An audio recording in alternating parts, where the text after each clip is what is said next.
entra pela China. Então, o único país que tem acordo para você poder fazer turismo lá é a China. E aí o que acontece? A KITC, que é a agência estatal norte-coreana de turismo, eles fazem acordo com algumas agências chinesas, que essas agências podem vender o pacote para lá. E aí, eles oferecem isso para o mundo todo. Então, eu entrei em contato com uma agência chinesa, falei, queria ir, eles começaram a me orientar tudo que precisava fazer, as regras que tinha, tive que assinar alguns documentos com todas as regras lá, que eu ia cumprir as regras do que podia e que não podia fazer, das coisas mais interessantes, digamos assim. Dá uns exemplos. Por exemplo, você não pode levar nenhum símbolo religioso, isso eu Bíblia, soube. tal, não pode levar nada. Isso é bem sério. Você não pode levar nenhum livro, revista, nada que faça qualquer menção à Coreia do Norte, seja positiva ou negativa, não pode. Tem determinados tipos de lente que você não pode levar. O seu celular tem que ficar com o GPS desligado o tempo todo. Você não vai conseguir usar, óbvio, porque lá não tem sinal. Por quê? Com o GPS desligado? Porque você não pode ter marcação de GPS nas fotos que você tira. Você não pode, por exemplo... isso tem gente que fala que eu estou inventando, mas eu já até mostrei print do documento que eu assinei.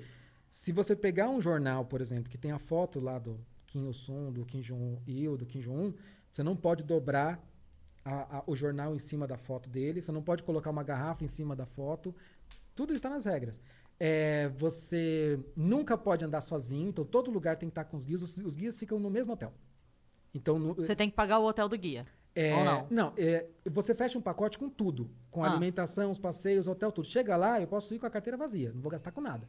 Se eu quiser levar dinheiro, eu vou levar euro ou dólar, mas preferencialmente euro, para eu comprar souvenir. Uhum. Entendeu? Se eu quiser. Agora, assim, comida, os passeios, eu já pago tudo antes. Eu chego lá com tudo pago, inclusive o visto, tudo. E essa agência chinesa que cuida de tudo. Tudo que você vai fazer, eles têm que estar sabendo. Então, eles não te dão a possibilidade de você levar dinheiro pra comer numa outra coisa? Não, se eu quiser... por exemplo, se eu chegar lá e falar, eu quero ir numa pizzaria, eles vão falar, tá bom, a gente vai levar na pizzaria, eu não vou pagar nada. Já tá no pacote. Ah, é? Então, assim, tudo tá pago antes, porque eu paguei pro Estado. Eu não paguei pra pizzaria, eu paguei pro Estado, então tá tudo pago. Então, eu vou lá e uso o que eu quiser, mas você faz um planejamento da viagem antes. Então, você escolhe os pontos que você vai ver. Isso funciona com vale? Eu quero tentar entender assim, porque a pizzaria tem um dono. Ou não tem o dono? Não tem um dono, é do Estado. Todo o comércio é do Estado? Tudo do Estado. Todos? Tudo do Estado. E eles que designam quem que vai trabalhar nesses comércios? Eles que vão definir, mas assim, hoje já existe um acordo que existe entre o Estado e um grupo que chama Donju, que se traduzir é algo como mestres do dinheiro, que são os capitalistas norte-coreanos. São aquelas pessoas que fazem dinheiro com a Coreia do Norte. E eles, de uma certa maneira, ajudam a alavancar os negócios da Coreia do Norte. Então, por exemplo, eles têm fábricas, ou dentro ou fora, mas normalmente fora da Coreia do Norte, que eles levam norte-coreanos para trabalhar nessas fábricas, pagam um salário pífio, mas que é muito melhor do que o salário que eles ganham no Estado. E com isso eles enriquecem muito. Então são milionários, são norte-coreanos de fato milionários. Caramba. Então, isso é o quê? 1%? Não chega a 1%. Nem chega a isso. Um grupinho. É um nada. Esses milionários. Você tem uma elite do país, que essa elite corresponde a mais ou menos uns 25%, mas não é uma elite necessariamente endinheirada. A gente está falando que a Coreia do Norte ela é dividida... Uma elite social, você diria? Uma elite social. De poder. Porque a Coreia do Norte ela é dividida em castas políticas. Uhum. Então, como na Índia você tem as castas, né, os Dalits, aquelas coisas, que é baseado na religião, na Coreia do Norte é uma casta baseada em política. Então, só para explicar, até 1948 a Coreia era uma só. Era a Península Coreana. Quando teve logo depois do fim da Segunda Guerra, ainda ficou um tempinho, mas logo em seguida começou a Guerra Fria, porque tem toda Estados Unidos vindo por baixo, a Rússia vindo por cima, dividiu a Coreia em dois. Tá. Norte e Sul. Então, eu tô encurtando muito a história, tá? Resumindo total. Resumindo muito. E aí, assim, quem era do Sul, as pessoas que moravam no Sul naturalmente não podiam ir mais pro Norte, e do Norte não podiam ir pro Sul. O Sul ficou capitalista, o Norte ficou comunista. E nessa época, aquelas pessoas que lutaram para proteger, digamos assim, lutaram do lado dos comunistas, se tornaram a elite do país. Todo mundo que antes era um comerciante, um fazendeiro, um pastor, alguma coisa assim, ou seja, que qualquer coisa que é dono de terras e tal, ele foi totalmente desapropriado, tudo que era dele passou para essa elite política. E eles foram enviados para uma montanha inóspita para viver no campo de concentração que existe até hoje. Então, assim, todo mundo que tinha algum tipo de influência, negócio e tal, virou a pior classe social da Coreia do Norte. O que aqui Eles são seria ao contrário, né? Quem tem um negócio bem sucedido tá no topo da hierarquia. E eles são considerados hostis. Então, o nome da categoria, então, se fosse dividir essas castas da Coreia do Norte em 3 grupos, seriam a classe principal, a classe dominante, que seria a elite. Aí você tem os vacilantes, que são os neutros, e os hostis. Os hostis são esses que eles têm uma linhagem, um avô, um tio, alguma coisa. Nessa época, a gente está falando de 1948 e tal, Em termos históricos, ontem, né? Que chama. Mas é que os asiáticos, de um modo geral, e na Coreia do Norte isso é muito forte, eles levam a hereditariedade muito a sério. Então, eles acreditam que algum traço de personalidade seu, seja positivo ou negativo, ele passa de geração para geração até 3 gerações.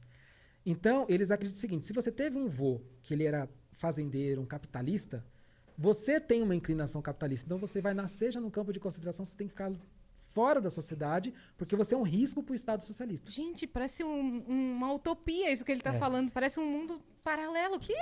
Então, assim, hoje, 30% da população, mais ou menos, é essa categoria de justiça. Não é pouca coisa. É extrema pobreza. Eles são aqueles que vivem trabalho forçado, extrema pobreza, aqueles que têm a pior vida possível.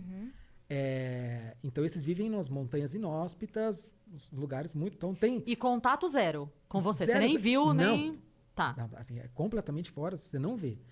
Aí você vai ter um outro grupo, que são esses vacilantes, que corresponde a mais ou menos 45%, que são aqueles que, no seu histórico, nem tinha alguém que era capitalista ou o dono de terras, comerciante, e nem teve um general, um soldado, alguém que lutou na Guerra da Coreia, lutou na Guerra do Japão, ou que era comunista. Não tem nenhum desses dois. Ele só estava ali, só são um cidadão e mais nada. Comendo pastel na feira, E, tipo, deu uma guerra, eu Café tava com aqui. leite, O não que eu tô faz fazendo nem aqui? cheiro. Aham. São esses daí. Por que chama vacilantes? Porque o Estado permite, digamos assim, que ele vive em sociedade, mas acompanha e monitora tudo que ele faz.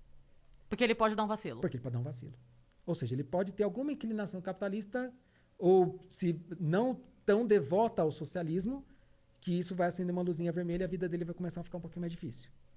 Então, isso vai começar a impactar no que ele pode comer, onde ele vai morar, se ele pode estudar ou não, que acesso seus filhos vão ter, vai começar a impactar.